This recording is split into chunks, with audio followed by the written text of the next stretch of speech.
జిందాబాద్ జిందాబాద్ ఎన్నికల హామీలను ప్రభుత్వం వెంటనే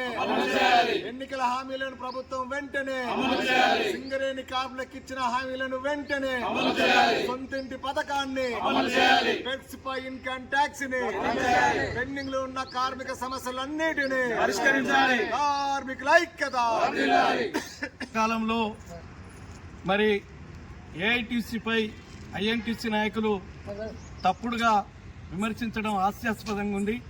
ఇవాళ మందమరిలో ఏఐటీసీ గుర్తింపు సంఘంగా గెలిచి 13 నెలలు అయినప్పటికీ కూడా ఎప్పటికప్పటికి యాజమాన్యంతో మరి కార్మికుల సమస్యల పట్ల కానీ మరి మహిళల మీద కార్మికులకు ఉన్నటువంటి ఇబ్బందులను మరి యాజమాన్యం దృష్టికి తీసుకుపోయి ఎప్పటికప్పటికి పరిష్కారం చేయడంలో ఏఐటీసీ మరి ముందుండి ప్రయత్నం చేస్తుంది.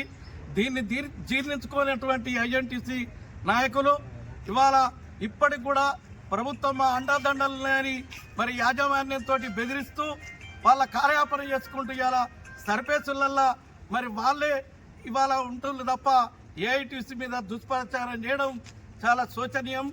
ఇవాళ ప్రతి ఒక్క కార్మికుడికి ఏఐటీసీ మరి ఏదైతే అండర్గ్రౌండ్లో దెబ్బతలిగినా కూడా ఇవాళ బయట దెబ్బతలిగినా కూడా యాజమాన్యం దృష్టికి తీసుకుపోయి ఆ కార్మికులకు మరి సర్ఫేస్లో ఇప్పించడంలో ఏఐటీసీ పెద్దన్న పాత్ర వహిస్తుంది. ఇవాళ వాళ్ళ వ్యక్తిగత ప్రయోజనాల కోసం ఐఎన్టీసీ నాయకుల వ్యక్తిత్వాల కోసం వాళ్ళ వ్యక్తులను మరి సంవత్సరాల తరబడి ఇవాళ సర్ఫేస్లో యాజమాన్యంతో భయపెట్టిస్తూ ఇవాళ సర్ఫేస్లో ఐఎన్టీసీ నాయకులే ఉంటున్నారు తప్ప ఏఐటీసీ ఏ ఒక్క కార్యకర్త కూడా ఉండడం లేదు.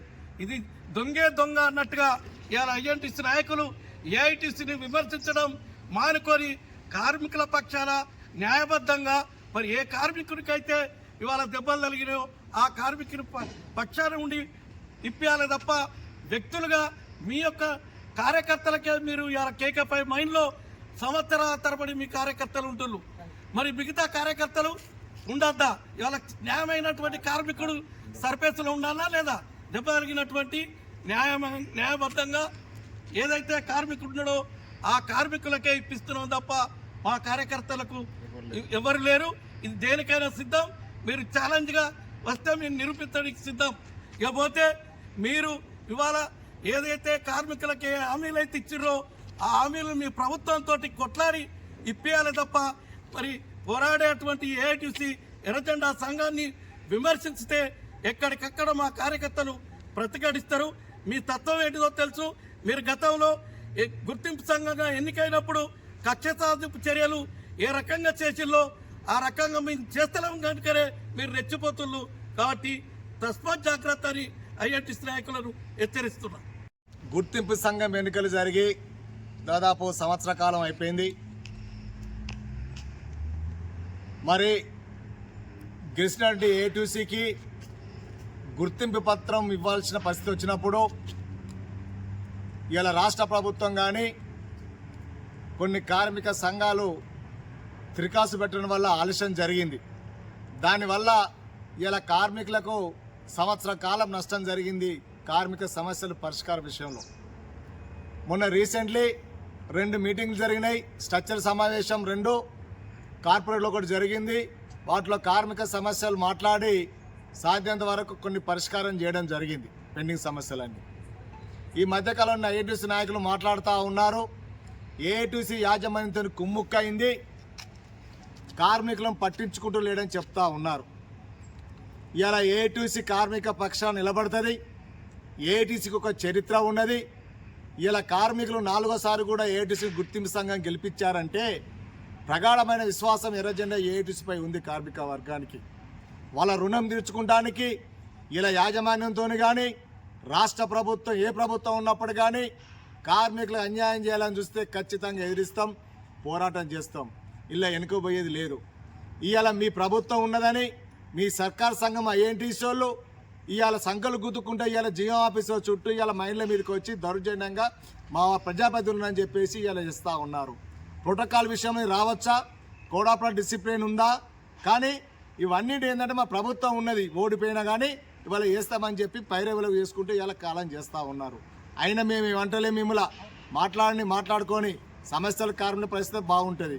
కానీ కార్మిక సమస్యల మీద ఏనాడు కానీ యాజమాన్యాన్ని కానీ మరి రాష్ట్ర ప్రభుత్వం కానీ ఆలస్యం చేస్తూ ఉంటే ఒక్కరోజైనా నువ్వు మాట్లాడిన పాపాన ఉన్నదా అని అడుగుతా ఉన్నా. ఎందుకు అడగకూడదు? ఇలా పెర్స్పై ఇన్కమ్ ట్యాక్స్ ఆ రోజు ఎన్నికల వాగ్దానం ఇచ్చారు. మీ ప్రభుత్వంకి వెళ్తే ఇప్పిస్తామన్నారు, సొంతింటి పథకం ఇప్పిస్తామన్నారు. మరి దీనిపై రాష్ట్ర ప్రభుత్వం ఎందుకు నిలదీస్తలేరు? ఆడిపోయి మెమోరం ఇచ్చాం, ఈడిపోయి మెమోరం ఇస్తామంటే ఇలా కార్మికులు కూడా మెమోరం ఇస్తాం సంతకాల సేకరణ పెట్టి. ఒక యూనియన్ గారిని మాట్లాడాల్సిన బాధ్యత ఇది విస్మరించి ఇలా ఏఐటీసీ ఎవరో యాక్సిడెంట్ తీసిస్తామని చెప్పారు. ఎవరిని తీసాం చెప్పండి, ఇలా కేకఫైలో చెప్పండి యాక్సిడెంట్ అయితే. అంటే మీ కార్యకర్తల కోసం మీరు ఇది చేసుకొని ఇలా ఏడుసు బదనాలు చేస్తారా? అంటే ఇంకో యాక్సిడెంట్ కార్మికులకు వాళ్ళకి అద్దా, వాళ్ళకు 2 నెలలు ఇప్పియాలి కదా, ఇంకో కార్మికు 2 నెలలు ఇప్పియాలి కదా సర్వీస్లో. మరి ఆ విషయాలు విడిచిపెట్టి ఇవాళ ఏడిసి బదనాలు చేస్తూ ఉన్నారు. ఇది సరైన పద్ధతి కాదు మిత్రమా. మాకు గతంలో యూనియన్ అంటే మాకు తెలుసు. మీలాగా ఐఎన్టీసీ 2003లో గెలిచినప్పుడు కక్ష సాధింపులు జరిగేసి ట్రాన్స్ఫర్లు చేయించి బాయిల మీద ఎవరు నాకు ఇబ్బంది పెట్టిన చరిత్ర మాకు ఎరికే. ఆ చరిత్రకు భూమి దాచుకోలేదు.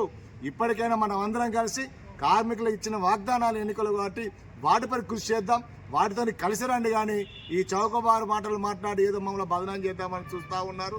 దీంతో పాటు కొన్ని సంఘాలు కూడా చేద్దామని చూస్తున్నారు. కానీ కార్మిక వర్గం ఇది నమ్మబోరు. ఖచ్చితంగా కార్మికుల కోసం పోరాడతాం.